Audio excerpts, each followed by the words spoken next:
pagi, salam dan bahagia. Selamat datang kembali di perkuliahan proses manufaktur, di perkuliahan teori.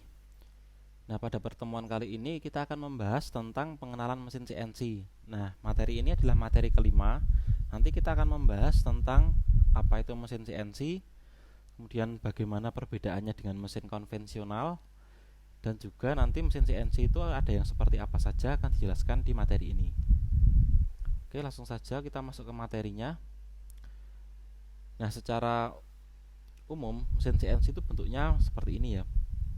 Jadi ada seperti penutup-penutupnya seperti ini. Jadi terutama bagian-bagian yang berputar itu dan juga peralatan di dalamnya itu tertutup seperti yang ditunjukkan di gambar. Nah, ini gambar yang kiri ini adalah mesin CNC milling dan yang kanan ini adalah mesin CNC bubut. Nah, kalau kita lihat pengoperasian secara mekanis melalui hand wheel itu minimal sekali di sini atau bahkan mungkin hampir tidak ada. Nah, ini karena setiap pergerakan mesin itu sudah diatur atau digerakkan oleh motor yang diatur melalui komputer. Nah, tapi di sebagian mesin CNC tetap ada hand wheel seperti ini untuk pensettingan atau fungsi manual. Nah, di sini kalau kita lihat mesin CNC itu hampir selalu ada pintunya seperti ini. Nah, ini karena ketika pengerjaan di mesin CNC itu putaran alat potong atau putaran proses pemotongan itu akan dilakukan dengan putaran yang lebih tinggi dari mesin konvensional, sehingga cooling atau pendingin di sini ini akan mengalir dengan deras. Nah, sehingga kalau tidak ada pintunya nanti coolingnya akan jatuh kemana-mana, sehingga rata-rata mesin CNC tertutup rapat seperti ini dan ada penutupnya di bagian seperti ini yang ada kaca atau akriliknya agar prosesnya bisa terpantau juga. Oke, ini secara garis besarnya seperti ini bentuknya. Kita lanjut dulu. Nah, CNC itu adalah singkatan dari Computerized Numerical Control. Nah, ada komponen computerized, berarti di sini itu digerakkan atau diperintah oleh komputer atau terkomputerisasi. Dan juga ada numerical control. Nah, numerical control di sini ini adalah hal yang mengatur pergerakan mesin CNC. Bisa dibilang ini adalah bahasa pemrogramannya. Nah, numerical control ini singkatannya adalah NC. Nah, NC sendiri itu adalah sistem otomasi yang diprogram dengan angka-angka, huruf-huruf, dan simbol-simbol untuk menghasilkan proses tertentu. Nah, jadi di program yang digunakan untuk mengontrol mesin CNC itu bentuknya seperti ini ya. Nanti ada kode-kode, ada huruf, ada angka, dan sebagainya. Nah, nanti masing-masing kode seperti ini ada maknanya. Bisa untuk mengatur putaran mesin, bisa untuk mengatur alat potong yang digunakan itu alat potong yang mana. Kalau untuk X dan Y seperti ini adalah koordinat. Jadi koordinat dia itu alat potongnya atau proses pemotongannya koordinatnya di mana ditentukan dengan X dan Y. Kalau misalkan mesin CNC-nya 2 aksis ya hanya X dan Y.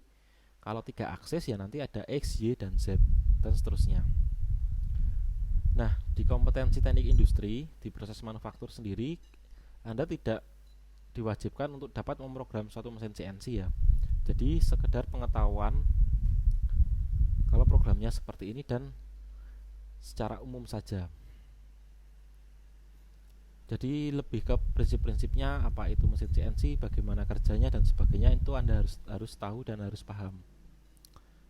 Oke, ini contoh program NC-nya tadi. Kemudian permesinan CNC merupakan sebuah proses dalam sektor manufaktur yang melibatkan penggunaan komputer untuk mengontrol kerja mesin.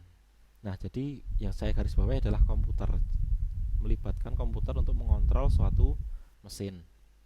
Nah, mesin CNC sendiri itu sebenarnya secara umum itu namanya mesin CNC, tetapi secara spesifik itu ada mesin CNC bubut, milling, gerinda, dan sebagainya. Sebenarnya hampir semua mesin perkakas konvensional itu versi CNC-nya ada.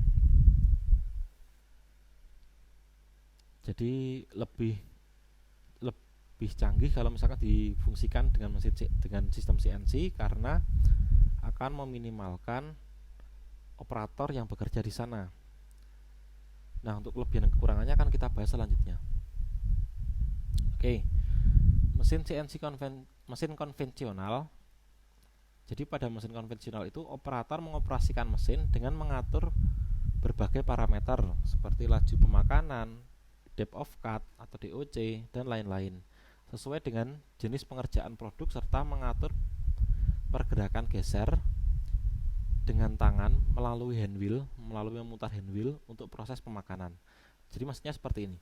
Kalau Anda membubut suatu produk, itu ada beberapa parameter yang diatur, seperti perputaran spindle untuk menentukan RPM-nya berapa, kemudian nanti depth of cut atau pemakanannya itu sebanyak berapa dengan memajukan sumbu yang ini, kemudian sumbu yang kanan kiri ini nanti untuk laju pemakanannya, kecepatannya berapa. Nah, itu adalah parameter-parameter yang dapat diatur di mesin CNC secara tepat, secara optimal, tepat, dan presisi. Nah, optimalnya di mana? Jadi kemarin kan Anda untuk proses bubut dan milling itu sudah diajarkan bagaimana cara menghitungnya ya, menghitung untuk material MS misalkan.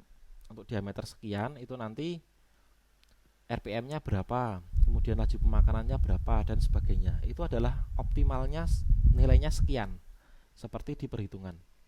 Tetapi ketika kita menggunakan mesin konvensional, itu belum tentu putaran yang seharusnya sekian itu ada di pilihan mesin tersebut. Bisanya hanya pendekatan, yang paling mendekati yang mana. Kemudian untuk kecepatan pemakanan itu juga sama, tergantung settingan yang dimiliki oleh mesin konvensional. Tetapi beda halnya di mesin CNC. Semua parameter tadi itu dapat dicapai secara optimal. Kalau nilainya misalkan 1350 rpm putarannya, ya sudah, nanti diprogram dengan kecepatan itu, maka akan berputar secepat itu juga. Laju pemakanannya misalkan nilainya berapa, itu nanti bisa diprogram tepat di nilai tersebut, sehingga nanti hasil produk yang dikerjakan dengan mesin CNC ini akan lebih optimal. Alat potong pun akan lebih awet karena semua proses pemotongan dilakukan secara optimal. Kemudian pada mesin NC atau CNC, fungsi pengaturan pergerakan geser dan fungsi lainnya seperti laju pemakanan, mengatur depth of cut, dan lain-lain diatur menggunakan motor yang diperintah oleh komputer. Nah, kalau kita perhatikan ya, sebenarnya mesin konvensional itu dibuat menjadi mesin CNC bisa. Nah, ini contohnya. Ini ada mesin bubut. Seharusnya di sini di bagian motor ini terpasang hand wheel untuk menggerakkan aksis yang ini ya, atau sumbu yang maju mundur ini. Tetapi hand wheel tadi dihilangkan dan digantikan dengan motor.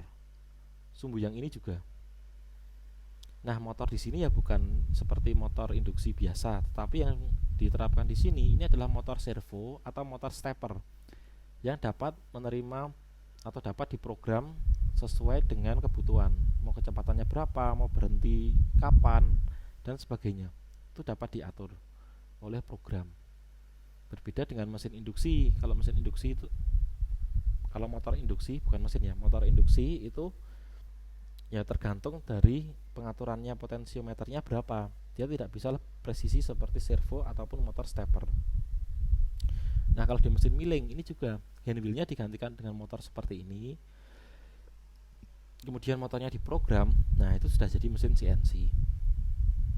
Oke, kemudian prinsip dasarnya setiap sumbu ini namanya adalah sumbu atau aksis ya.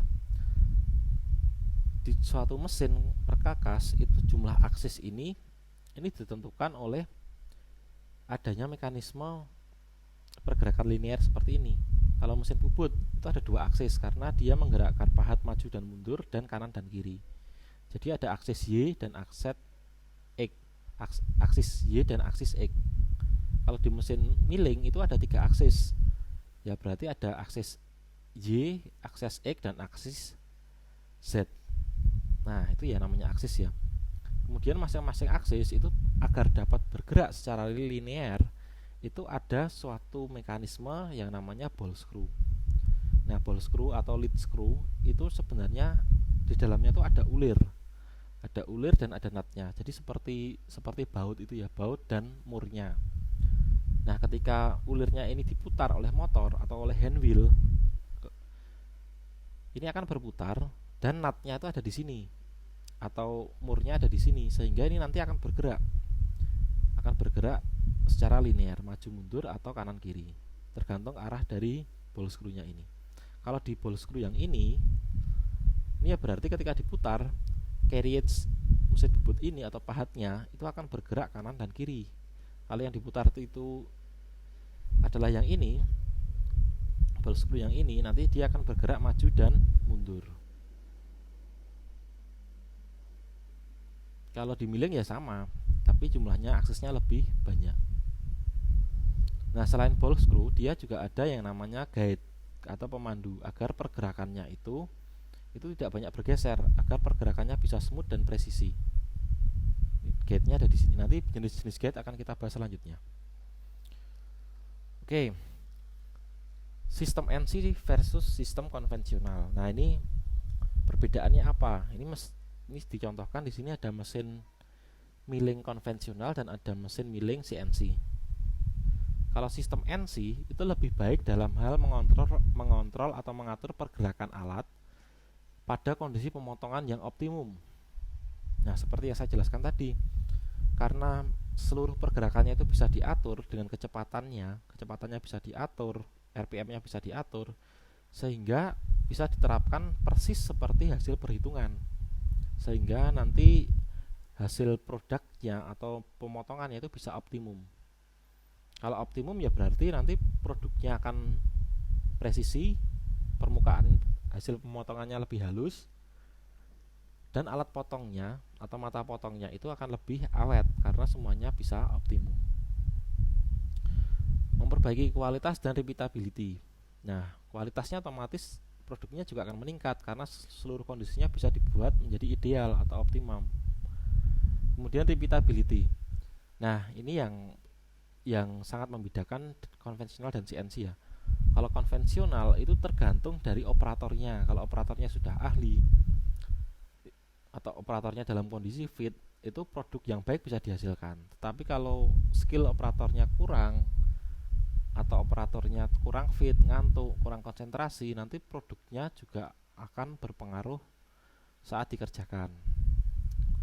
Bisa saja nanti ukurannya tidak presisi karena operatornya mengantuk, atau nanti mata potongnya patah dan sebagainya karena mungkin pergerakan pemakanan yang terlalu cepat dan sebagainya. Tapi kalau di CNC tidak. Ketika operatornya siapapun, asal dia bisa menjalankan softwarenya, programnya benar, itu nanti akan dihasilkan produk yang sama walaupun operatornya berbeda dengan skill yang berbeda. Asal dia standar pengoperasian CNC dia mampu. Kemudian untuk produk yang berulang itu juga berulang-ulang terus, itu juga tidak dipengaruhi oleh stamina atau kondisi dari operatornya karena semuanya dilakukan di mesinnya. Yang mempengaruhi ya nanti kalau mesinnya jarang dirawat, perawatannya kurang, komponennya banyak yang aus, nah itu baru berpengaruh. Kemudian mengurangi biaya alat potong dan setup time. Nah, biaya alat potong jelas berkurang karena resiko alat potong cepat aus, patah itu akan minimal karena semuanya sudah dikontrol atau sudah disetting secara optimum. Kemudian setup time-nya juga lebih cepat karena misalkan ya membubut di mesin bubut konvensional itu nanti kita harus setup time-nya banyak, harus mencari titik nolnya, harus mencari koordinatnya secara manual dan sebagainya. Kalau di CNC dia bisa mencari sendiri secara otomatis, sehingga setup time itu bisa diminimalkan. Kemudian mengurangi waktu proses pengerjaan produk atau machining time-nya jelas berkurang. Ya karena bahkan dia lebih dari optimum, lebih dari ideal. Kecepatannya bisa ditingkatkan lagi. Dan hasilnya juga lebih cepat untuk selesai untuk setiap produknya. Dan satu operator itu bisa mengerjakan atau bisa mengoperasikan lebih dari satu mesin CNC. Misalkan mesin CNC A, dia sudah running softwarenya, kemudian dia setting lagi di mesin CNC B, kemudian sampai running, langsung dia men-setting lagi di mesin CNC C, D, dan seterusnya. Kemudian dia di mesin CNC A sudah selesai, setting kembali, jalan untuk mengerjakan produk yang baru lagi, dan seterusnya ke mesin B, C, dan seterusnya. Jadi satu operator itu bisa mengoperasikan beberapa mesin sekaligus, sehingga ya machining time juga jelas berkurang karena mesin yang dioperasikan oleh satu operator itu juga lebih banyak. Nah, karena lebih cepat dan juga hasilnya lebih pasti itu untuk satuan pengerjaan per produknya lebih pasti ya, karena human error di situ akan lebih minimal, kondisi operator akan lebih minimal. Misalkan operatornya ke kamar kecil, ya nanti machining time tidak berkurang karena mesinnya sudah bisa berjalan sendiri walaupun ditinggal operatornya ke kamar kecil. Nah, karena waktu produksinya itu lebih pasti, otomatis nanti rencana proses produksi akan lebih baik karena waktu proses pengerjaan mesin itu sudah tentu. Sudah misalkan satu produk kalau dikerjakan di mesin konvensional 5 menit, kalau di CNC 3 menit. Nah, 3 menitnya itu akan lebih pasti karena ya mesinnya sudah bisa beroperasi sendiri. Tapi 5 menit di mesin konvensional itu kalau operatornya tambah ke kamar mandi atau operatornya melakukan hal yang lain, ya itu otomatis machining time atau proses pengerjaannya akan bertambah, sehingga kurang pasti hasil untuk untuk waktu produksi setiap produknya. Kalau di CNC lebih pasti. Oke, selanjutnya. Nah, untuk sejarahnya, jadi mesin CNC itu bermula atau muncul pertama kali pada tahun 1952 yang dikembangkan oleh John Person dari MIT, atau kalau di bahasa Indonesia kan Institut Teknologi Massachusetts. Nah, ini terkenal ya, kalau misalkan Anda lihat film Iron Man dan sebagainya, itu nanti ada beberapa tokoh yang lulusan dari MIT karena ini universitasnya sangat terkenal. Nah, tapi dikembangkan oleh atas nama Angkatan Udara Amerika Serikat. Jadi sebenarnya awalnya itu mesin CNC dibuat untuk mengerjakan benda-benda militer atau persenjataan, karena senjata itu perlu komponen-komponen yang presisi dan juga kontur-kontur yang tidak bisa dikerjakan oleh mesin konvensional, sehingga dikembangkanlah CNC ini. Kemudian semula proyek tersebut diperuntukkan untuk membuat benda kerja khusus yang rumit, yang memerlukan biaya tinggi dan volume unit yang besar. Nah, volumenya besar, kemudian konturnya rumit, dan juga materialnya juga material mahal misalkan. Jadi kesalahan di sana harus diminimalkan, sehingga mesin CNC dibuat pada waktu itu.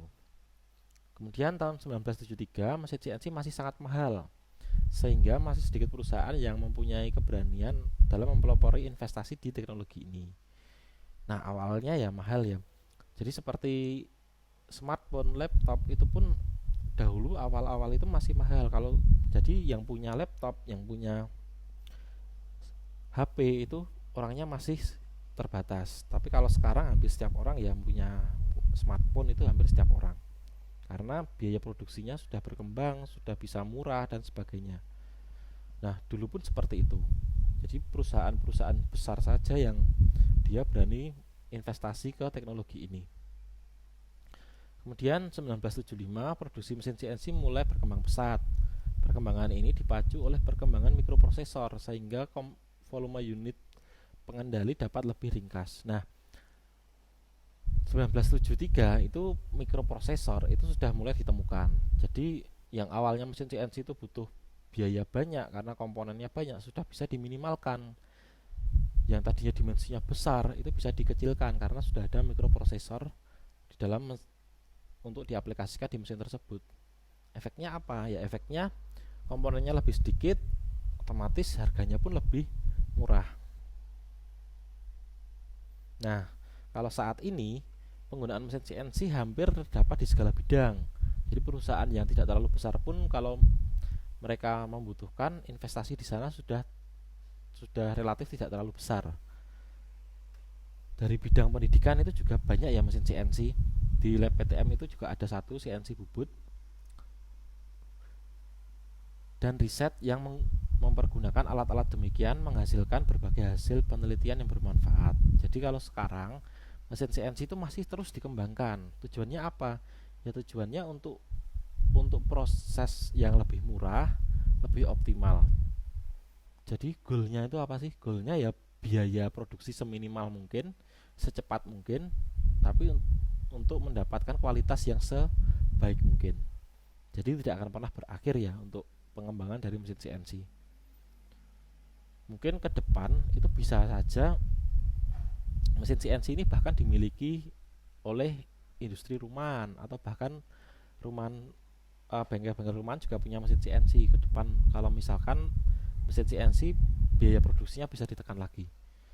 Nah kalau sekarang itu di luar negeri itu sudah banyak, bahkan secara personal itu punya 3D printing. Nah 3D printing itu basicnya adalah CNC, dan sekarang 3D printing itu bisa diperoleh di bawah harga 1 juta. Bahkan kita pribadi pun kalau misalkan membutuhkan bisa membelinya. Nah 3D printing itu basicnya juga CNC, tapi dengan fungsi dia untuk mencetak benda-benda 3 dimensi.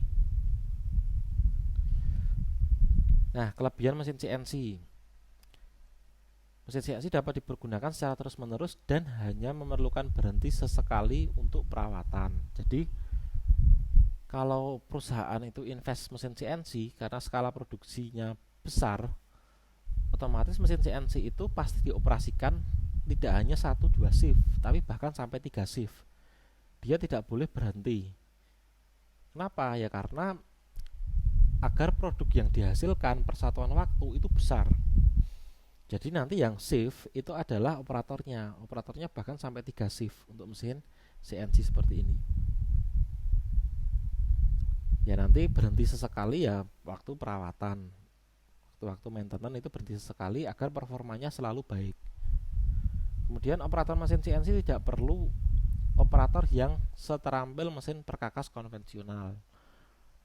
Nah jadi kalau mesin CNC itu skill operatornya tidak perlu setinggi skill operator mesin konvensional. Jadi dia pokoknya hanya bisa basic pemrograman CNC, pengoperasian CNC itu sudah cukup. Sisanya yang mengerjakan agar produknya baik itu adalah mesinnya.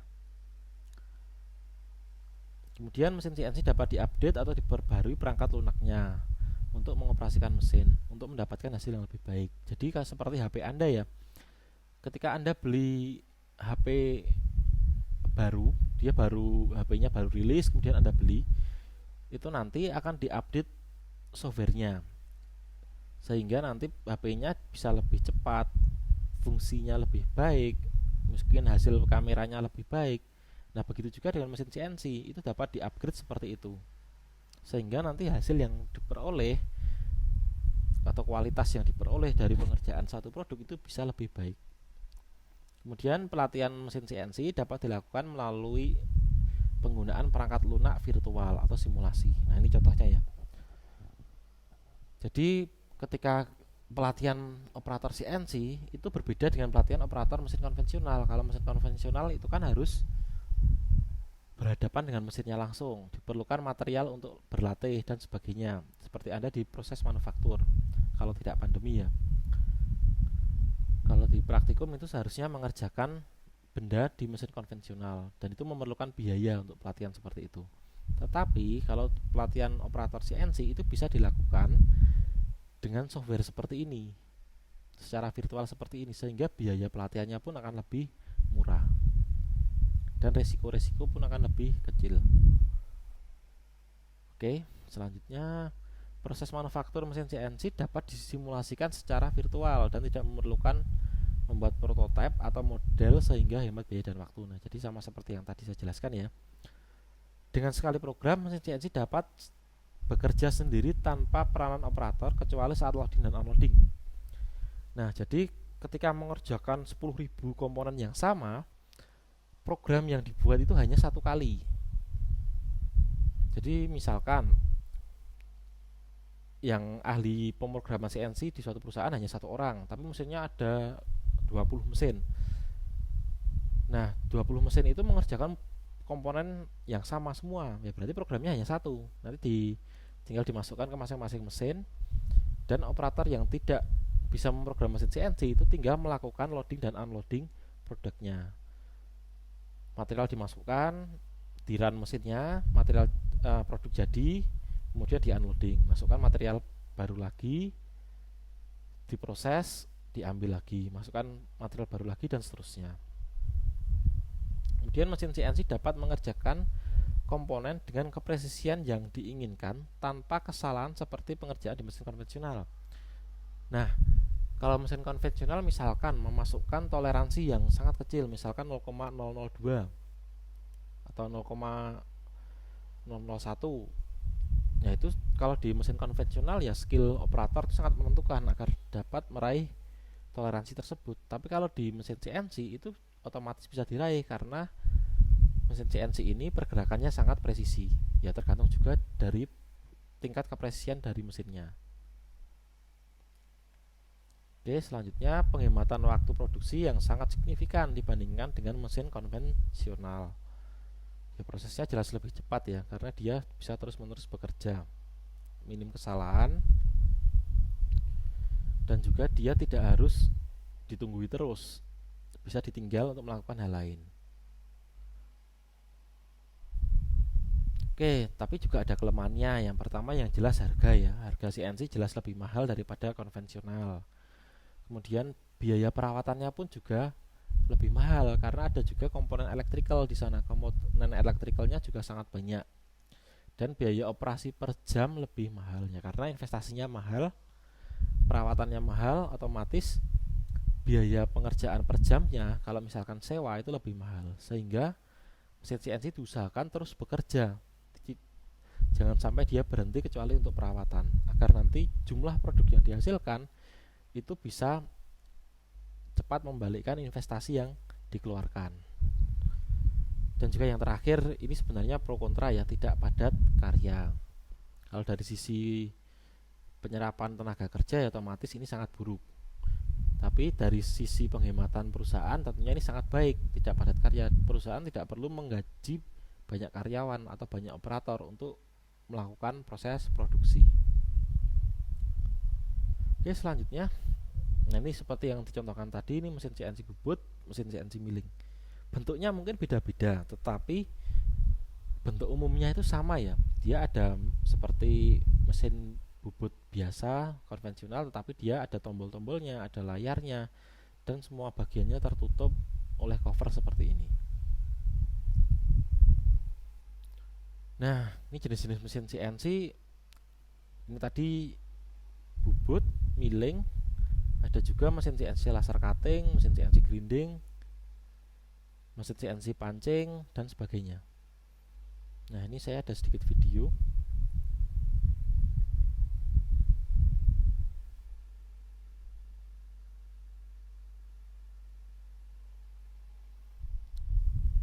Sedikit video tentang mesin CNC.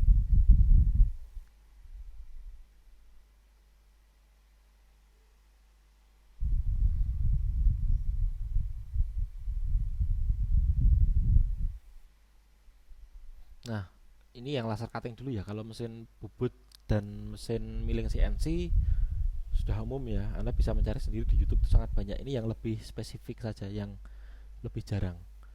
Nah, ini contohnya laser cutting dengan CNC.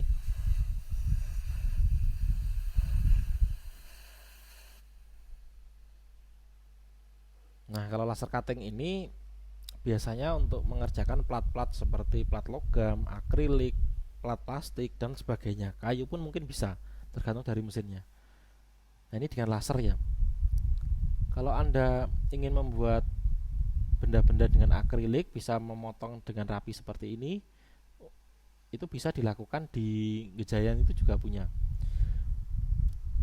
Di daerah Gejayan diklik namanya. Itu ada, dia bisa punya mesin laser cutting CNC seperti ini, dan Anda bisa mengorder suatu komponen akrilik yang perlu pengerjaan seperti ini.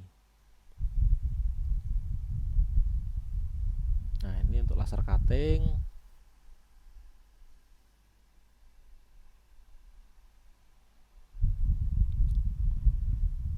Nah, seperti ini ya. Ini kalau ini laser cutting yang besar. Ya kalau besar seperti ini ya berarti nanti plat yang bisa dipotong itu lebih tebal atau lebih keras seperti plat logam dan sebagainya. Kemudian ini mesin CNC grinding, jadi untuk menggerinda. Tapi gerinda di sini bukan untuk menghaluskan atau memotong ya, tapi lebih untuk memasukkan ukuran yang presisi namun butuh kehalusan yang halus. Nah, videonya ini grinding.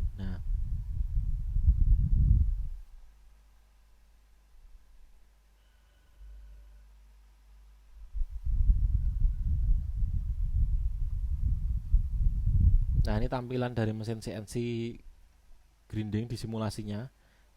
Ini tampilan realnya. Ini yang akan digrinding.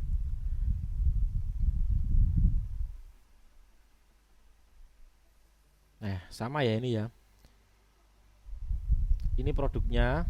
Kemudian ini alat potong batu gerindanya.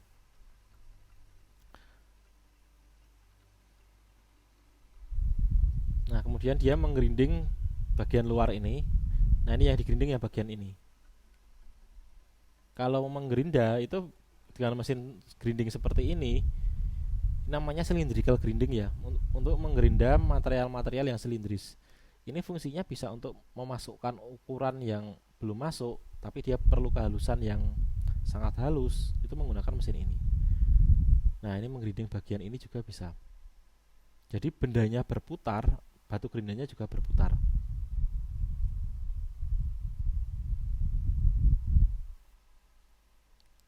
Nah, dia juga bisa menggerinda diameter dalam. Nah, seperti ini. Dia menggerinda diameter dalam. Nah, kalau mesin CNC ya canggih seperti ini ya, dia bisa bahkan menggerinda kontur-kontur yang kecil-kecil seperti ini. Radius pun bisa. Oke, itu gambaran untuk mesin CNC grinding.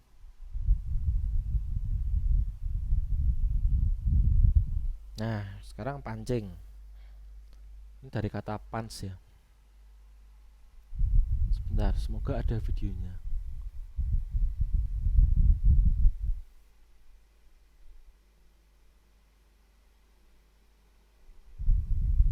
Nah, ini mesin pancing CNC.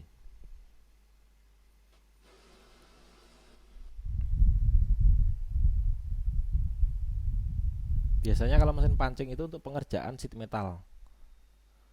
Sheet metal nantinya akan jadi seperti lemari besi yang ada di banyaknya di bank itu ya, lemari besi. Nah, kemudian filling kabinet dan sebagainya.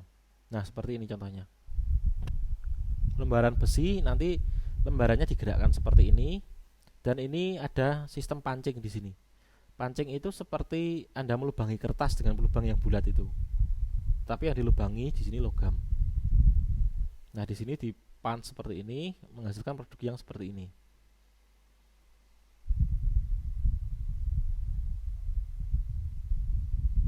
Ini memotong pun bisa. Dan sangat cepat ya.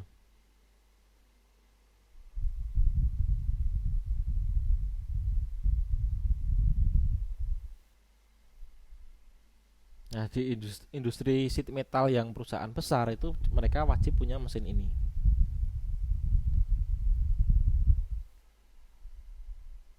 Nah, ini produknya diambil, dipotong, diambil. Nah, semuanya sudah otomatis ya. Nah, ini contoh mesin pancing.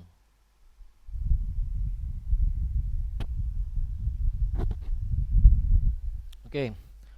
Prinsip dasar mesin CNC. Semua mesin CNC itu memiliki kemampuan untuk mengontrol pergerakan berbagai arah secara akurat dan berulang-ulang.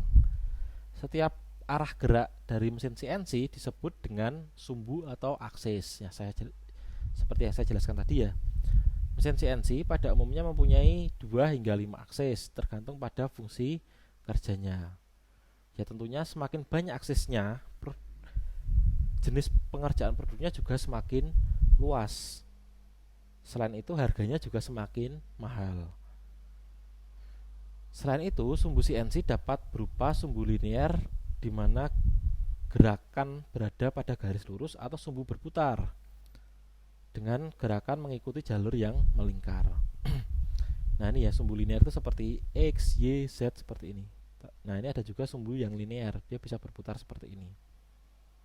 Kalau mesin CNC milling dan bubut yang banyak ada di pasaran itu kebanyakan mereka hanya 3 sumbu dan tidak punya sumbu linear.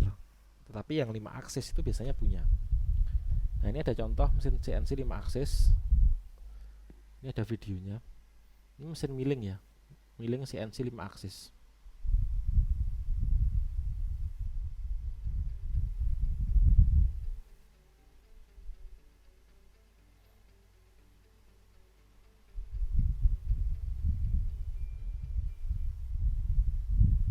Nah ini pengerjaannya di slow motion minus 26% aja dia masih secepat ini ya, apalagi kondisi realnya lebih cepat lagi.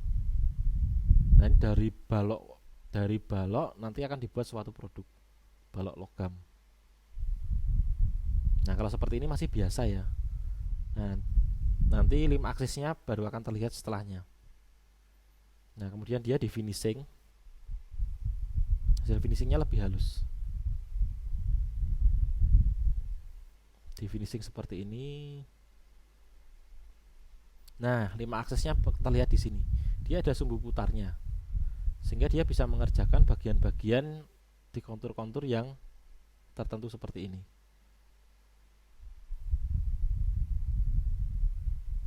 Nah kalau di CNC coolingnya kencang seperti ini ya, karena putarannya tinggi. Otomatis kalau putarannya tinggi, panasnya juga tinggi, sehingga perlu didinginkan agar alat potongnya awet. Nah ini NC code-nya, dia berjalan seperti ini, cepat sekali ya berjalannya ya.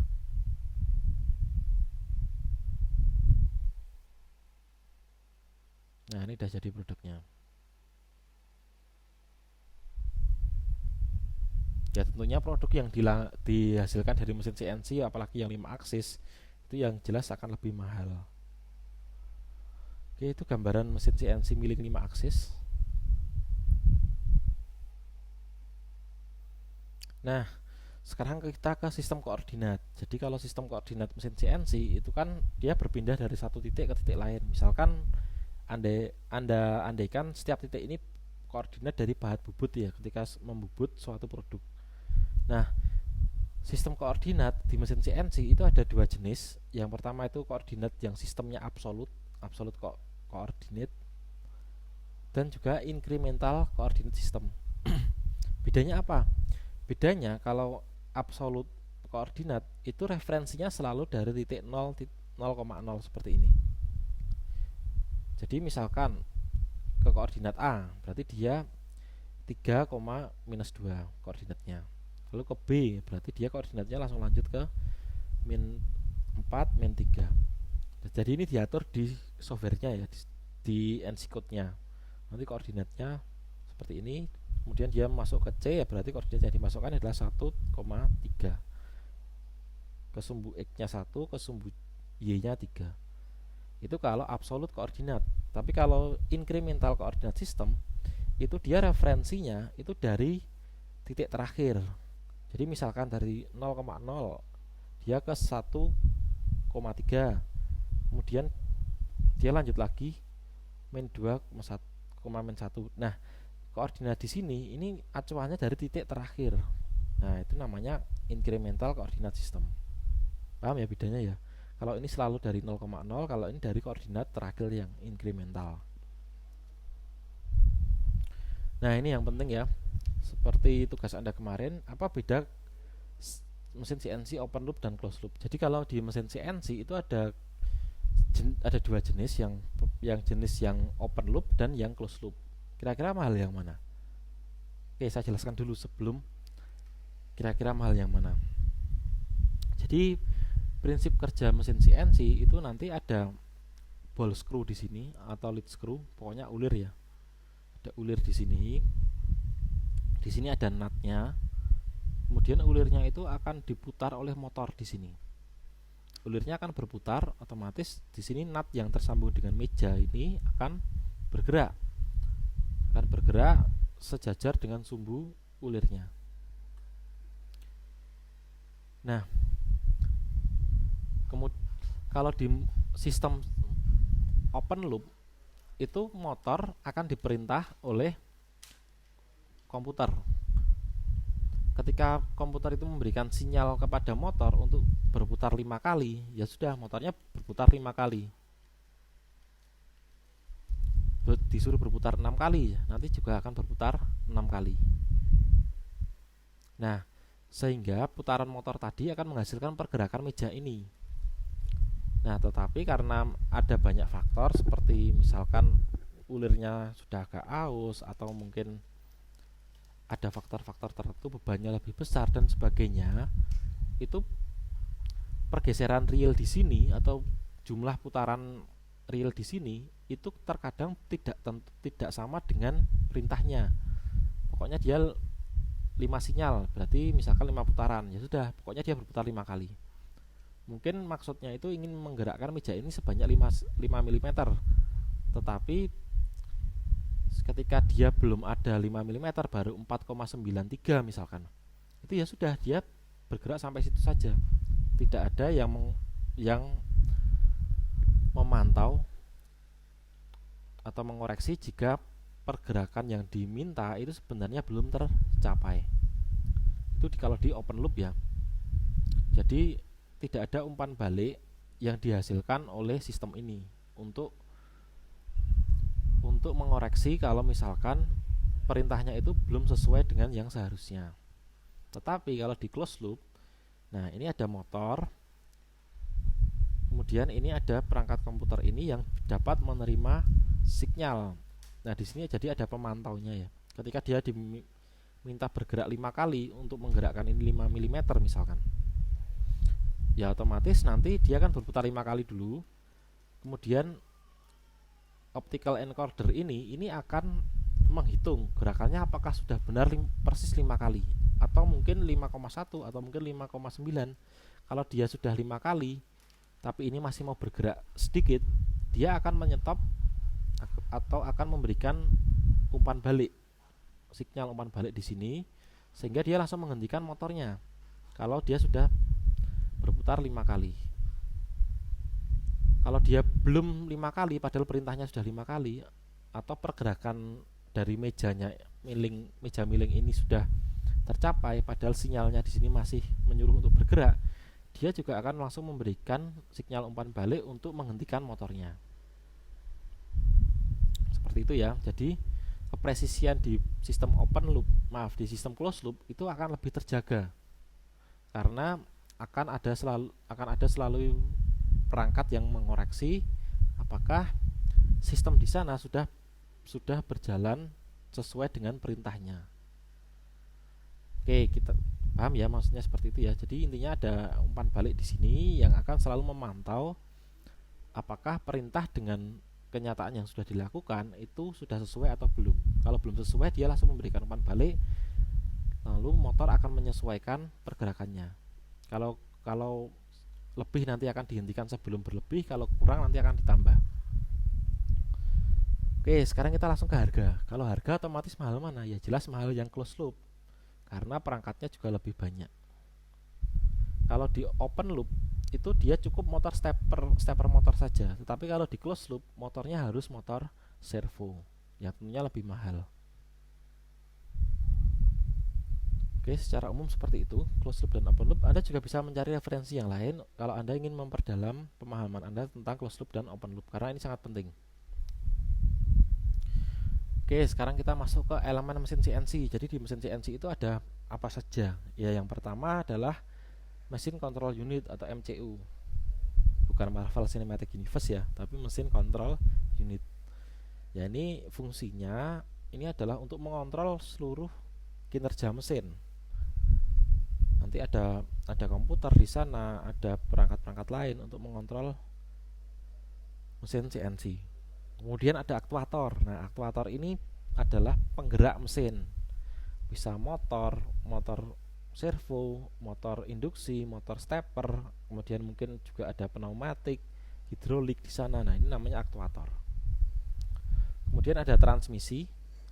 Nah, transmisi ini yang mengonversi gerakan dari aktuator menjadi gerakan yang diminta. Jadi kalau motor itu kan gerakannya berputar. Nah, nanti putarannya itu bisa diatur oleh transmisi ini. Perputarannya butuhnya 500 rpm. Tetapi motornya bergeraknya 1000, ya nanti harus ada transmisi agar dia bisa 500 rpm. Kemudian ada konversi gerak. Nah, konversi gerak ini fungsinya adalah merubah gerakan dari mekanisme mesin CNC. Jadi kalau motor itu kan pergerakannya kan secara rotasi, dia berputar secara rotasi. Padahal yang dibutuhkan itu pergerakan secara linear untuk menggerakkan meja atau menggerakkan cutter atau menggerakkan plat bubut, sehingga ada mekanisme konversi gerak. Ya kalau dari berputar dari rotasi ke linear itu nanti menggunakan lead screw tadi atau ball screw. Kemudian ada perangkat guide atau bantalan. Ini seperti rel kereta api seperti itu ya. Jadi agar gerakannya bisa smooth, presisi, tidak banyak tidak banyak kocak dan sebagainya.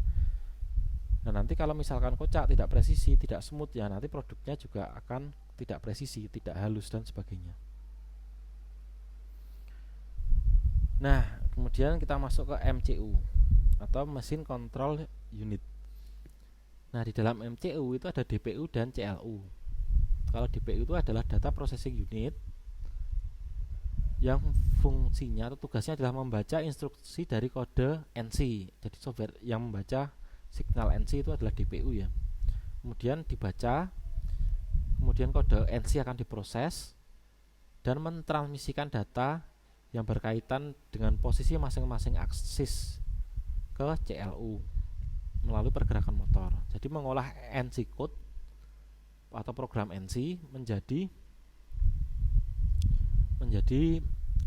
sinyal, kemudian diteruskan ke CLU. Nah, kalau CLU itu adalah control loop unit, fungsinya adalah mengeksekusi interpolasi linear atau sirkuler berdasarkan posisi dan sinyal kecepatan dari DPU dan menghasilkan sinyal kontrol. Nah, CLU ini adalah perangkat yang akan memberikan sinyal ke masing-masing motor di masing-masing aksis mesin CNC, menerima feedback dari masing-masing aksis. Nah, jadi selain memberikan sinyal, dia juga menerima sinyal feedback. Kalau closed loop ya, sinyal feedback dari mesin CNC.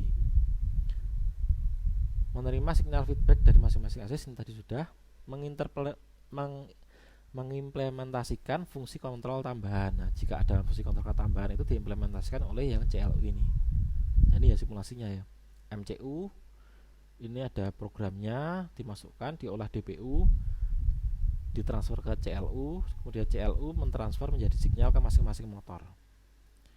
Kemudian di sini ada rotary encoder atau optical encoder untuk menerima sinyal atau umpan balik, kemudian masukkan ke CLU lagi dan dia akan mengoreksi, akan mengirimkan ke DPU untuk melakukan koreksi kalau misalkan ada koreksi gerakan. Oke, kemudian aktuator. Nah, di aktuator ini ada motor yang pertama. Nah, motor ini ada motor induksi, motor stepper, dan motor servo. Perbedaannya apa? Ya, perbedaannya di fungsinya. Kalau motor induksi dia hanya berputar saja dan tidak bisa dikontrol untuk berhenti setelah berapa putaran. Misalkan perlu gerakan motor berputar hanya 5 putaran, kemudian setelah itu langsung berhenti. Itu tidak bisa kalau motor induksi. Dia pokoknya hanya berputar sekian RPM saja. Dan RPM-nya pun pengaturannya tidak bisa presisi. Berbeda dengan motor servo atau motor stepper. Ini misalkan diminta bergerak 10 putaran langsung berhenti, itu bisa kalau di motor servo dan motor stepper. Nah, bedanya servo dan stepper apa? Ya, bedanya kalau servo itu dia ada dua output.